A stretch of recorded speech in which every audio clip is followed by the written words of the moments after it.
Hey, this is BJ. Thanks for listening to our show's podcast. If you're a fan of all things geeky, you should check out my other podcast, BJ Shea's Geek Nation. We have new episodes every day, and you can check it out at bjgeeknation.com. Your driver's license is important so you can get back and forth to work, get your kids to school, and back and forth to daycare. If your license has been suspended because you can't pay your tickets, you can't do any of those things.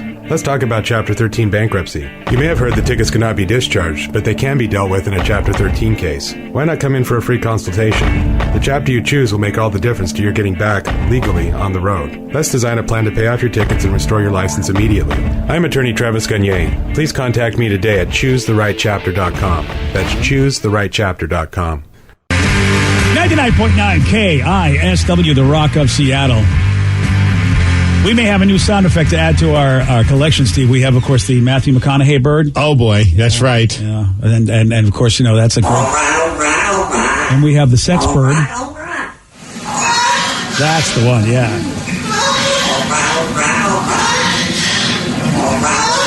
See, these birds are fantastic. We may have a trio going on. Oh, boy. Yeah. Some guy posted a video that's already spreading virally as he bought a cockatoo on Craigslist. And this bird won't stop singing Bodies by Drowning Pool. So this is dumb. I just bought a cockatoo from a guy on Craigslist, and it keeps on making these noises. If you guys know what he's saying, could you tell me what do you make of this? Hello, pretty bird. What you saying? That is so great.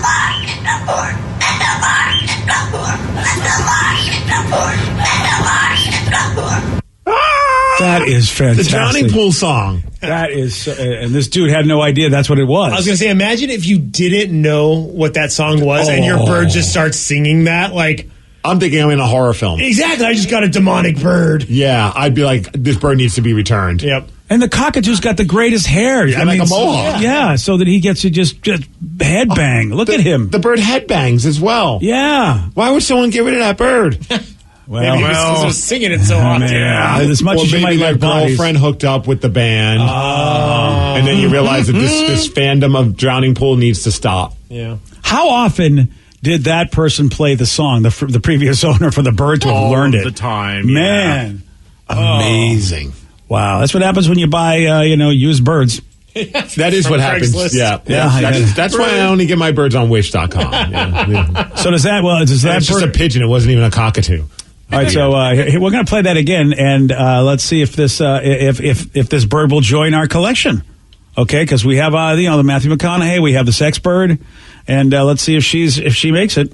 So this is dumb. I just bought a cockatoo from a guy on Craigslist, and it keeps on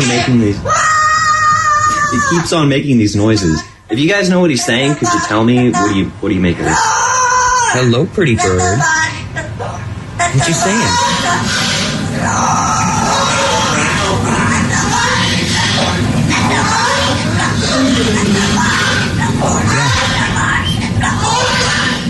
I think he deserves it. This cockatoo. Yeah, I think this cockatoo deserves to be in there. That's pretty awesome. I mean, it's amazing that birds can do that. My brain is just like, I mean, they don't look like they have anywhere near the vocal ability like we're supposed to have, and somehow they figure it out. That bird sings better than I do. Yeah. Well, I didn't want to bring that up. Danny was quick to say yes. Yeah, I know, Danny didn't even stop for half a second. Didn't care. Yep. Yeah. So that parrot is awesome. Okay, so it's so we got to put the parrot in the box. Or the cockatoo, I should say. I'm sure somebody's going to do a remix where they find like the instrumental of Bodies and put the parrot singing over it. That'd be funny. That person is awesome. Yes. I'm trying to think like what would be like. Yeah, I don't know a song that I've played that much that if I had a cockatoo, would it sing along to it? It'd probably be a Peppa Pig song right now. Yeah, that would be it. I would say maybe like a Pearl Jam song or something. Well, yeah, I listened to Pearl Jam's 10 despite BJ yesterday. Yeah, you should. I almost turned it on yesterday, but then I listened to something else. Yeah, you don't need to do that to me. Yeah, I know. Someday I'm going to listen to 10, and as we discussed yesterday. See, you don't have a parrot yet, but what song does Tatum know, even though she doesn't really speak full sentences yet? Pretty much the entire Peppa Pig record. Yeah, it's all Peppa Pig, Danny. Dude, it's to the point where she's now requesting certain songs. It's so funny, dude. I wish I could get like good audio of it, but it's hard when, more often than not, it's in the car when we're listening, and I can just hear her mouthing along and like finishing the words. Like she sings just as well as I do. Like she doesn't know the words fully, but every once in a while she knows a word and she'll just say it. Yeah. Like Super Potatoes her jam. And it's mine as well. I get excited about that one. And the funny part is though, like if I like stopped at a light and we hear her singing, you turn around, she glares at you like, guys, this is like my time. Don't look at me. Like it'll piss her off. She's like, I'm in my own little bubble. Stop looking at me. I'm an artist. Oh man. Yeah, I mean, some people until the product is finished, they don't want you to see it. See, that doesn't change though. Lily's 8, and has her own requests in the car, and it's changed over the years. But now it's Taylor Swift and Katy Perry songs. But now she's to the point of where she wants vocal lessons. Really? Oh yeah. Already? Oh, she's like, that's her next thing. She's like, I want to do gym and I want vocal lessons. Wow. And I'm like, this is awesome. It's awesome, but it's also money. That's fine. Is it though? Yeah. I mean, does she have any other what like? else am I spending it on? I was gonna say, does she do anything else that's like a little dent in the wallet, like gymnastics? Or? She does gymnastics, and she's done dance before. She kind of lost interest with dance, but now she wants to do Girl Scouts, singing lessons, and I think cheerleading. Okay. Yeah. I was going to make fun of the singing lessons, but I guess, and we had Sarah doing dance at pretty much Lily's age. Yeah. Even a little younger. So why not? Maybe that'll be a thing. No, when I was a kid, I asked for singing lessons, and my parents were like, no, your voice is perfect the way it is. We don't need that. We're just wasting money to have someone who's less than you try and teach you how to sing. That was a good deflection. Yes. Yeah, right? They knew. They knew what you were. Oh, thanks. We're not gonna take Oh, yeah. Who needs this? You don't know. No, we ain't gonna take Need lessons? No, this is great. We're not gonna take it anymore. Oh, yeah, right there. That shows. I mean, you hit that. That you hit pitch is perfect. Whoa, yeah. Yeah, dog. Little pitchy dog. So we were, so last night on the Tonight Show, David Spade told a great story about a time that he was at the airport and a guy tried to have some small talk with him. I get off, and then I go, and then the first guy, it was an early flight, and I go to one of those little bagel stores where they have a table that's like fits one, and there's no chairs because they want you to beat it. So I have a little bagel. I'm like, just grossly eating a bagel. And then a guy comes and stands next to me and scooches his bagel next to mine. Like, it doesn't even fit two barely. And he goes, little AM bagel in the morning. Like, the most crammed in talk. I go, yeah. And he goes, yeah. I'm doing a little bagelage myself. Okay, and then he goes, in bagel time, USA or something. I go, and then I kind of started fading out, and then he goes, all right, bagel it up, dude. And then that was it. I go, did we just talk? I don't know what happened. I'm doing a little bagelage. Oh my God. I like Bagel Time USA should be a name of like a bagel shop. They really should. Totally. Like, come in for some bagelage. But that is a dude's way of being, even though it's awkward when you see obviously it's a celebrity. I mean, I'm assuming he knew it was David Spade, but dudes are like that. If you don't know somebody, it just happened to me yesterday. What happened? Because I was going out for my walk, and I had my poles, so I know I look weird. Did someone go ahead, sweet polage, dude? Somebody just said, so, going for a walk, huh? I'm like, no, I'm finding my dinner. Yeah, no, I'm doing my Kegel exercises right now. Whoa, but I mean, I think it's a guy thing. I think that this is what dudes do. They just sort of go, I want to speak to you. I have no idea how to break the ice, so I will just say what you're doing. I don't know if that's a gender thing. I think it's just an awkward small talk thing. Yeah. I think, yeah. Well, and for me, I've heard this conversation happen multiple times in our kitchen between Steve and another coworker, where it's like, and Steve is totally David Spade in this situation of like, hey, how's it going, man? And Steve's just like, Yeah. Oh yeah, you don't bother Steve at all. Sometimes that person will just ask like, eating breakfast right now, huh? Bagels in the AM, right? Yeah, that's like what gave that away? As I'm shoving a banana in my mouth. Excuse me. Oh, well, he likes to do that too. And then he'll be like, seems like you eat eggs every day. Why would you see? What is just that awkward small talk? I was like, yep, those are eggs, and I do eat those every day. So it's icebreaker. I feel like I think that's what it is. Yeah, and I really feel like women are much better at it, though. Women, I don't know. Women, I think, are. Oh, you kidding? I feel like women are much better at breaking the ice than men. I'll never forget. There was one time I was going to get coffee, and I was at a barista stand at a Starbucks, and I remember the barista looks in, and at the time I had like a box of pizza in my passenger seat, and she just looks and goes, having pizza for dinner, huh? And I'm like, well, yeah. Like, no, that's just a random box. Like, also, like, what are you assessing my inside of my car for? I guess I've had those moments with like checkout areas where you're buying stuff. I'm been guilty of it myself. Oh, yeah. None worse. It wasn't that coworker you're talking about. An old coworker that's no longer here. I'll never forget. I was at the urinal. In the bathroom, of course, because that's where urinals are. Oh, okay. Thank you so far. I was like, because I was a little confused. Well, the old place, we had urinals in the conference room. Oh, that's right. That's what I miss about the old place. You could just pee all over somebody's business meeting. And we posted up, and then there's a urinal right next to you. We posted up, and all of a sudden, there's like just this like quiet awkwardness. I didn't think it was awkward because we're peeing, so I'm like, I don't need to have a conversation. Not awkward at all. Yeah, silence is golden. And I'll never forget exact words he said. He goes, asparagus for dinner, huh? Oh, no. I'm like, no, that was not said to you. And I was just like, oh, why would somebody comment on any of the bodily stuff? And it was like, it took a moment for me to even process what was just asked. I know who that was. You probably do. I know who that was. They're not here anymore. No, I know. That person doesn't understand how awkward they are. They really don't know. That is fantastic. And now that they don't work here anymore, I'm going to, because I've offered to go to lunch with that person. I'm only going to lunch for one reason. I'm going to order asparagus. Yeah, please. I'm just going to say, do you know how awkward you were your entire time here? Do you get that you are? Because What's the point? Because I never got to do it while he was here. That's like going to meet up with like an ex because, well, why not? Like it's been 20 years. We should be able to like be okay and then be like, you don't understand the amount of times I banged other people behind your back. No. I mean, it's not that. It's like this is why you're a douche, as opposed to let me. And I may have done that before. Are you paying for the lunch at least? Oh no. Oh, so he pays and you're going to call him a douche? I'll wait till the check comes to him and go, by the way. What is the end result you're hoping for? Oh, just to be able to say it. Just to be able to confront and go, do you know the hell you put us all through at the urinals? It wasn't hell. It was awkward. Oh, that's very awkward, dude. I would have yelled at the guy. At that point, I would have been like, are you that much of an idiot? I mean, that's who says things like that? I didn't. I was like, dude, I had to assess. I'm like, do I want a conversation right now? No. So I just kind of was like, yep. Here's the thing. And then I peed on his shoe. Yeah. Like, enjoy the smell the rest of the day. This is the problem with today. Today is that there's not a person like me to pull your friend aside and go, those are not things you say to people. He's not my friend. He was a coworker. But no, if I was his friend, like I would pull him aside and go, like if you told me that story and I was his friend, I go, I'm going to have a talk with him. That's just stupid. He thought it was funny. No, it's not funny. He's an idiot when he says things like that. I did have to. It took a moment for me to reflect on what I had for dinner the night before. I almost was like, you know what? Yeah, you're right. I did have asparagus. Oh, I would never let him down. Now that I know the story and I know who it is, you don't have to write his name down. I know exactly who it is. And when I see that person at that lunch, I'm going to go, seriously, asparagus boy, what is wrong with you that you don't get that you don't say that into anybody at a urinal? Isn't it be funny, though, if it's a different person than BJ's thinking? Well, I'm just going to say it to everybody at the workplace now. Oh, okay. I'm going to cover all my bases. Yeah. Well, where's the big boss? I'm going to go tell him first. I should have sent out an email that day. It said, yes, I did have asparagus for dinner last night.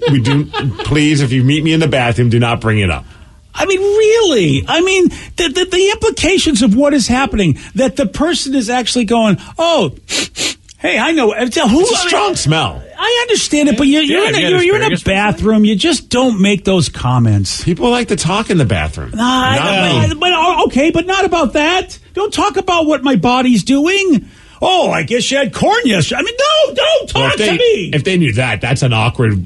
How are you guys in the same spot at that time? I don't know if I have no idea if somehow with his super hearing he can go, oh, I can tell what you had because I can hear how things are. Oh, peering over the stalls, are we? Yeah, exactly. I just. Oh, look at Lou. How you doing over there? Honestly, that's why. Oh, you fold your toilet paper. You don't crumble it. I tell my friends when I hear stories like this, I go and they're my friends. I go, what is wrong with you? What are you doing? I'm that guy. I check my friends all the time because I just like you can't do that. You can't be that much of an idiot. The friend checker. Well, don't you think it's good to have somebody like that in your life? No, I enjoy that person for the rest of their life are going to continue to put people in awkward situations. We need that more in our lives. All right. Well, I hadn't thought about. I'd rather have that conversation than him want to bring up something that's like like a serious topic, like some people will do. Yeah, you don't need that either. Honestly, you're right. Damn right I had asparagus. It's delicious. Tasty. Very tasty. Well, the Kraken season is just about done. And, we're going to get a wrap-up. We're going to find out a lot of stuff, what we can be happy about, why maybe things are the way they are, as we talk about the team with their play-by-play announcer. Our bud, John Forsland, joins us at 8:17 on The Rock. BJ and Migs, mornings on The Rock, 99.9 KISW. 99.9 KISW, The Rock of Seattle. BJ, it's always great having our next guest on. Truly makes watching the hockey games a blast. Awesome job on Root Sports and just an awesome dude. Please welcome to the show the voice of your Seattle Kraken, John Forsland. Welcome back, John. Good to have you on. Hey, boys. Good morning. How are you? We're doing well. And listen, if you ever want to talk to John on the Twitters, you know what to do. At John Forsland. That's where you get him, of course. He's the king. He's the king of announcing. John, I got to ask you, was it hard calling the game with that glare from the Los Angeles Kings helmets? Oh, those things are awful. Right? The only thing worse, that's just my, you're going to get opinions out of me. And they might be right, they might be wrong, but they're mine, right? So, the only thing worse are those golden nugget helmets the Golden Knights wear every once in a while. I don't like those either. Dude, I'm with you. I love that they do the retro jersey, the Kings jerseys. I love that. I mean, growing up, those were awesome, but those helmets are just the chrome. I get they're trying to do something out of the ordinary, but I hate it. Well, it's got to be flat. I mean, don't they understand that you can make something like that, but you use a flat, a matte surface, whatever you call it, so that it doesn't shine like that. It's not the color so much; it's just they made it chrome. Yeah. But you're right. The Golden Knights ones are worse.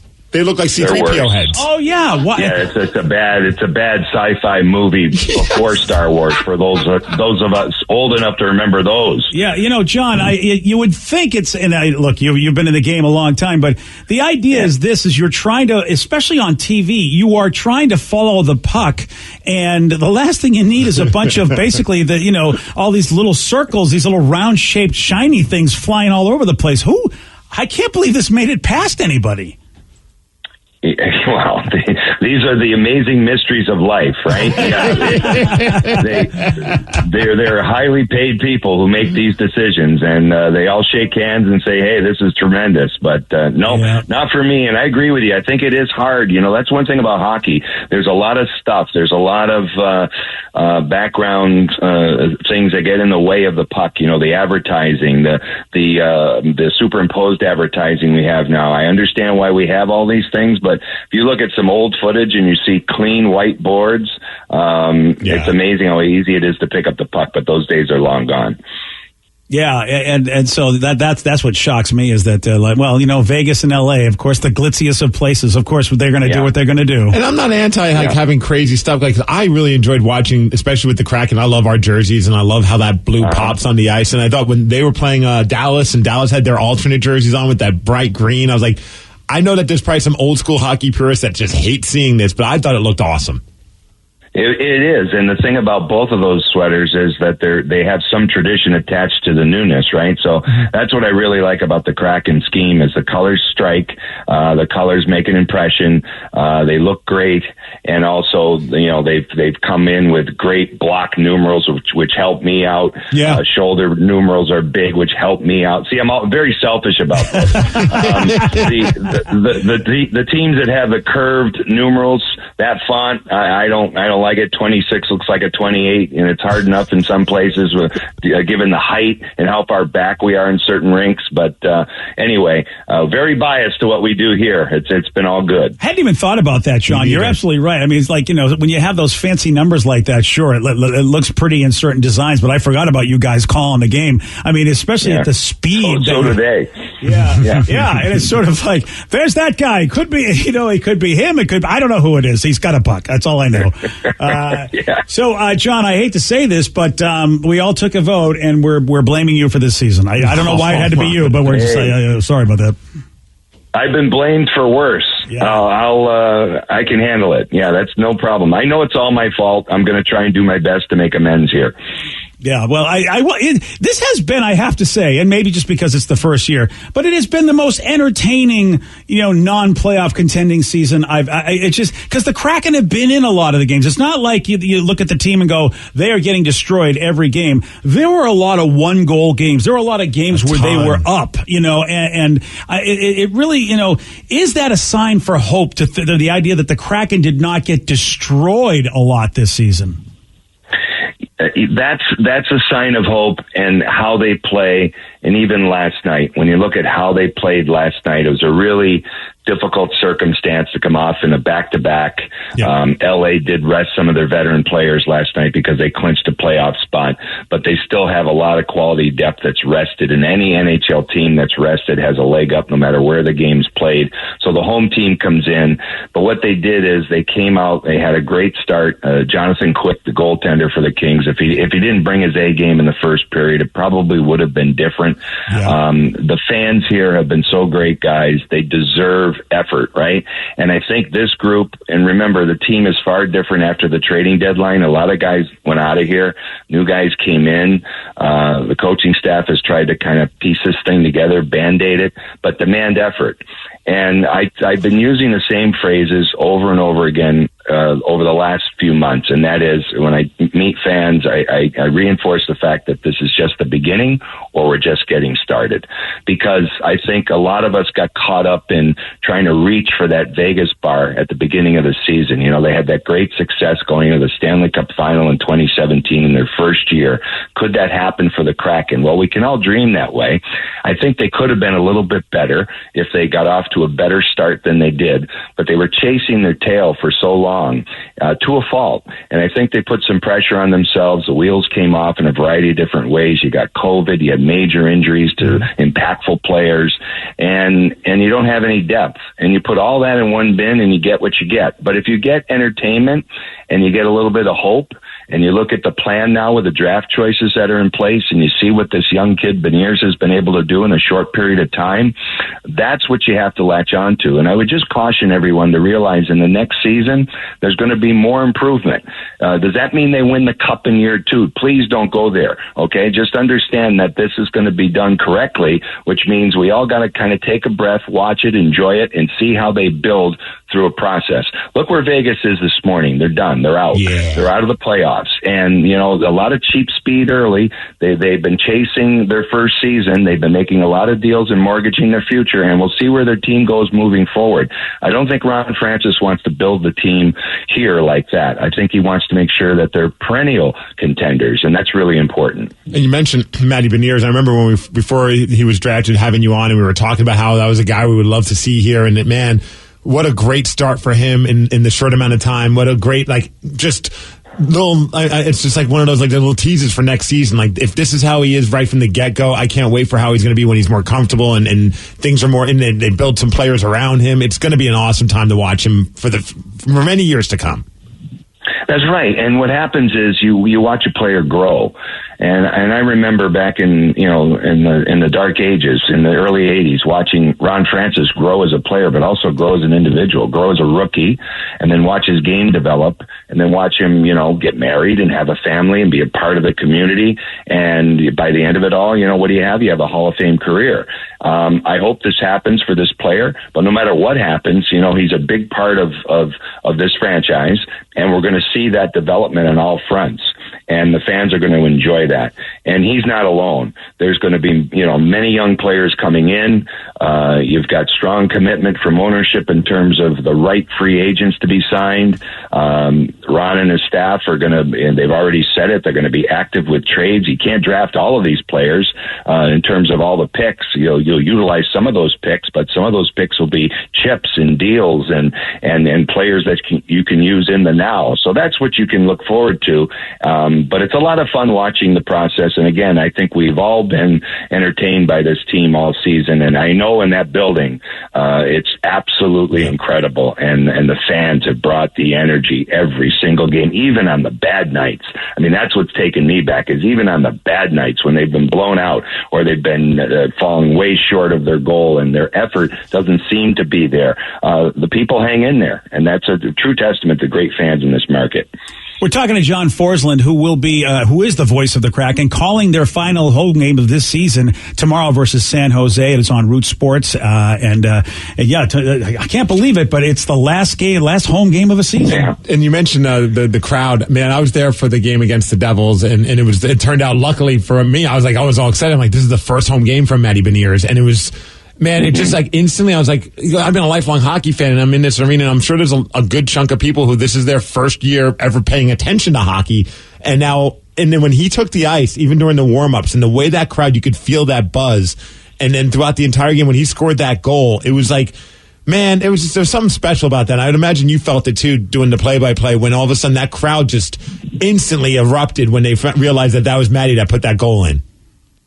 I felt it all season. I felt it last night when McCann scored late in the first period. Listen, I hope you guys know me by now, know my style. I've worked hard to build trust with the fans here. And how do you do that as a team announcer? You have to be real and don't blow smoke.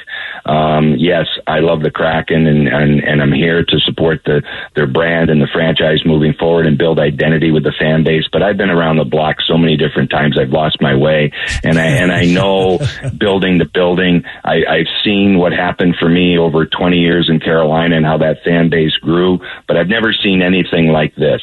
Number one, the facility is second to none, and then you put the people in there, and they just make it even better. And so wait till we get to impactful games in March and April. This team makes the playoffs for the first time. Wait till we have these conversations when we're in the middle of a playoff series. You're not going to believe it.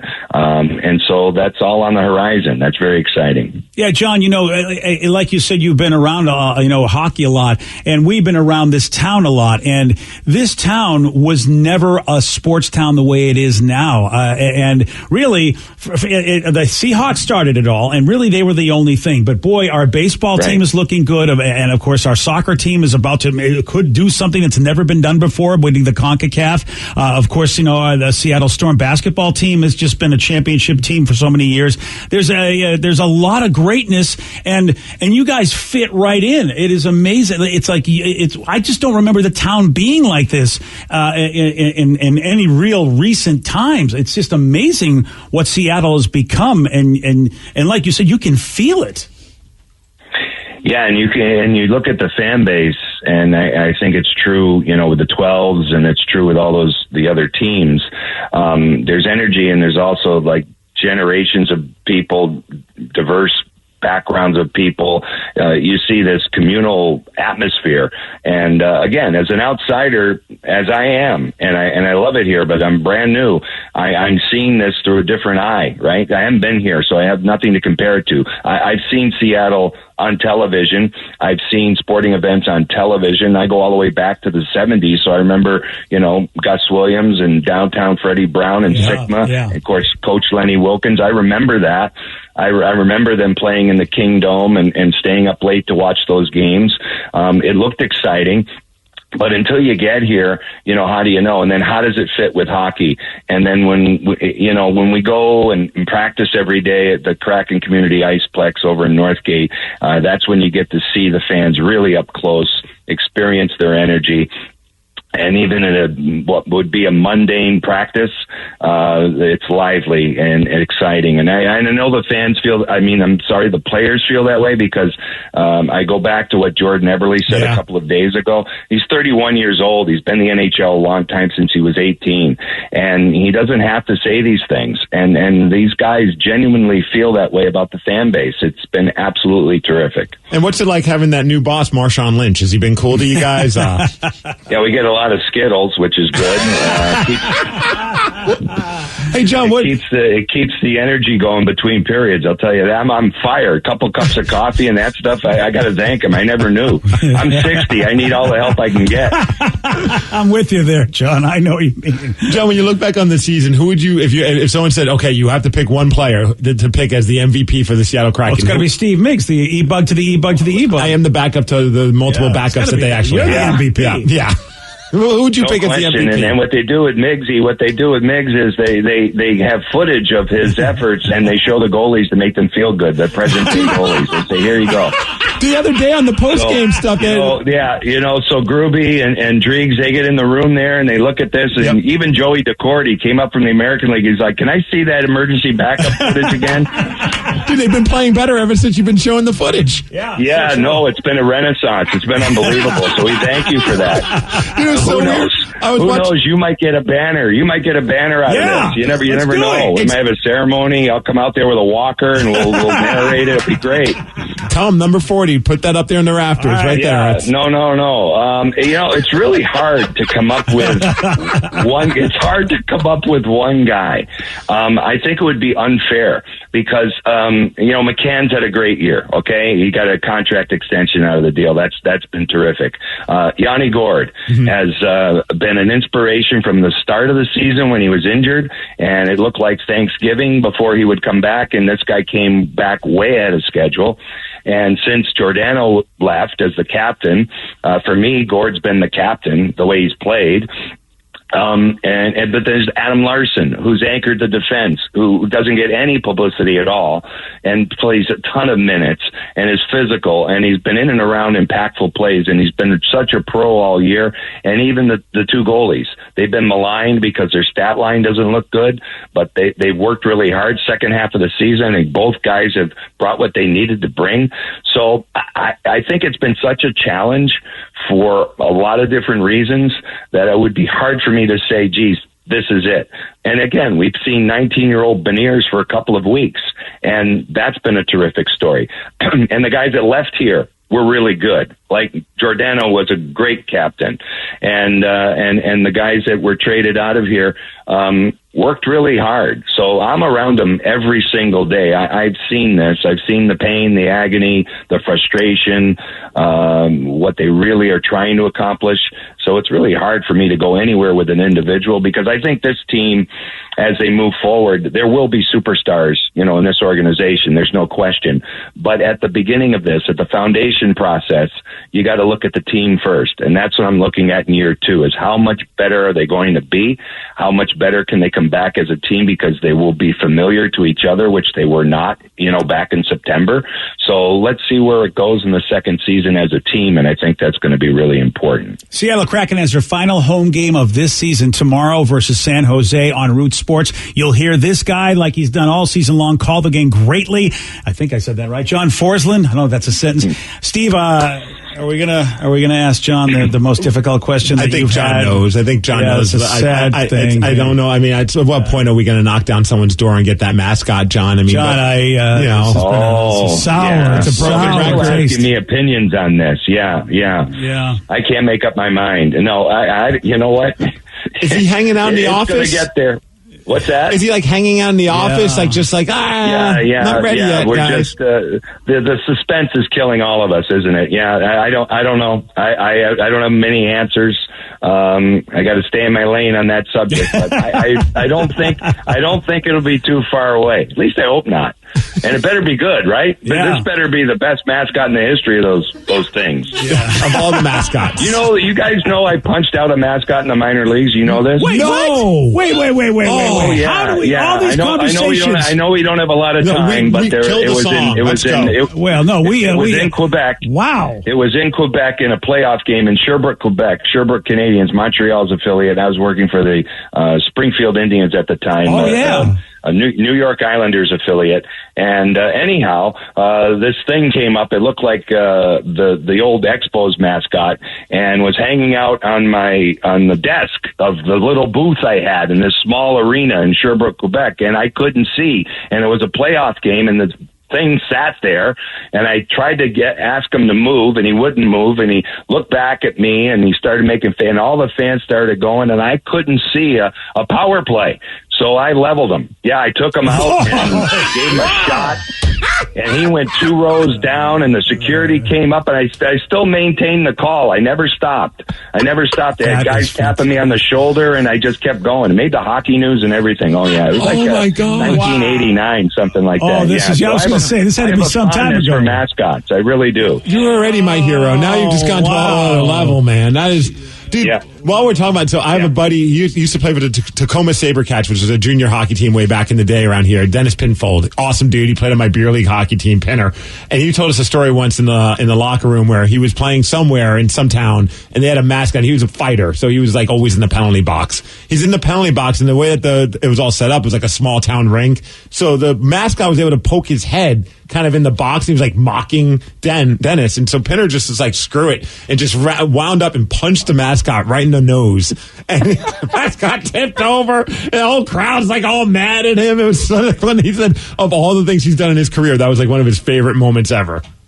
Those are great highlights. We're going to be a lot more gentler and kinder with this mascot. I trust John, me. I am surprised then after what Gritty did in Philadelphia when they brought out that faux mascot of ours the first time that the Kraken played at Philly, and Gritty was rather disrespectful. They had no idea the kind of enforcer that was up in the booth. They could have really been a problem. Wow.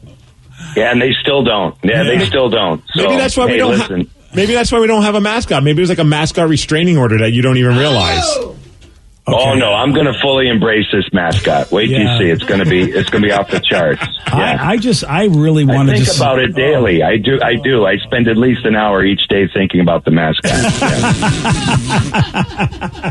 That's the kind of prep work that's made you the professional you are 100%. Today.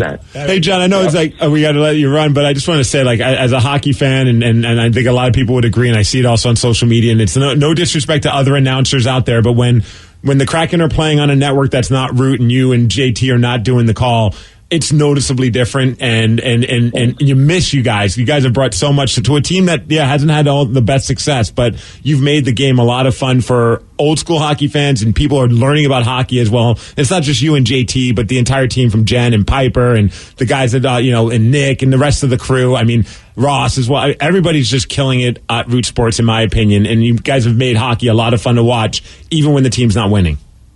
Well, I appreciate it. We've had a ton of fun, and we've got a great crew, and all those people you just mentioned, but most importantly, my partner, JT Brown, has done a great job in his first year. Yeah. We have a great team, and I think we're going to have many, many years ahead, and like I said before, one of these days I'm coming out in a walker, and we'll see what happens. You know what, John, we'll take you any way you come out, because you guys are, like Steve said, Tom as well. I forgot to mention Tom. He kills it as well. So you want to watch John and JT tomorrow as they call Seattle's final home game of this season. Tomorrow night, the Sharks come to town. Root Sports is where you can watch John Forsland, JT. And John, you've been great to us all year, too, and we look forward to more chats with you as things get better, Kraken style. That's right, and reach out over the summer. I'm sure there'll be some news. I'm always here for you guys. Oh, we got to talk draft. I appreciate it. We got to talk draft. The draft. We're going to be free agency. They're going to make some trades. So wake me up, okay? I'll be nesting somewhere. Very with cool. our mascot. Yeah. Oh, yeah. That's yes. Thanks, John. Appreciate it. You take care, buddy. Okay, fellas. Thanks again. Have a great day. What a great story. I know him punching out the mascot. That's great. I got a call to make. There's a power play going on. That is. I wish I was there to see that. That would be like, oh man, that is. I hope it's on video somewhere. There's got to be footage somewhere. Oh man, maybe not. Yeah, it was 1980 something. He said so. Yeah, cell phones weren't a thing. I hear. Yesterday, Steve, he did get this one right. Which Super Bowl winning coach said winners never quit and quitters never win? Jim Mora Jr. No, Vince Lombardi. Lombardi. Jim Mora Jr. Oh, that was a great time in Hawks history. You want a shot at beating Steve? You got it. 206-421-ROCK. We're playing Beat Miggs at 8:47 on The Rock. Today's podcast was brought to you by Travis Gagne, bankruptcy attorney. He's here right now and has agreed to answer more of your questions about bankruptcy. Here's a question from a listener. My house is currently in foreclosure. I've stopped making payments. What can I do to save my house? If you're already in foreclosure behind on your mortgage, you can stop the foreclosure by filing a bankruptcy. There's different types of bankruptcy. Chapter 13 can help you catch up on your house payments if you're behind. It would mean that you'd have to start making your house payments again and catch up on the amount that you're behind over 5 years. You could also take off or strip off your second mortgage, which would help you to reduce your housing payment every month, especially once you're done with the plan and done catching up on your first mortgage. We could also try to buy you some time by filing a Chapter 13 case. Filing a Chapter 13 would definitely stop your foreclosure. Thanks, Travis. If you have more questions about bankruptcy, you can reach out to Travis anytime at choosetherightchapter.com. That's choosetherightchapter.com. And thanks for listening.